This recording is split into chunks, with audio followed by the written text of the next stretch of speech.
3. In this video, I'll show you how to create an invoice in Xero. First, open your web browser and sign into your Xero account. From the main dashboard, go to the business menu and select Invoices. Next, click New Invoice to create a new sales invoice. Choose the customer you want to bill, or create a new contact if they haven't been added to your account yet. Now, enter the invoice details. Add the invoice date, due date, invoice number if needed, and then enter the products or services you're charging for.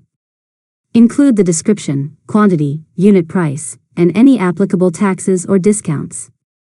After that, review the invoice totals to make sure all the information is accurate. If necessary, add notes, payment terms, or attachments for your customer.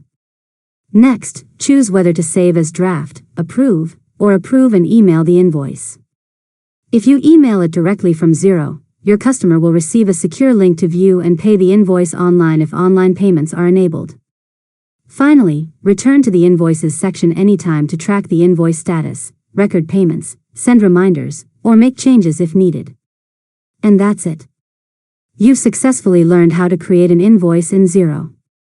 If you found this tutorial helpful, make sure to subscribe to Learn Mode Lab for more tutorials.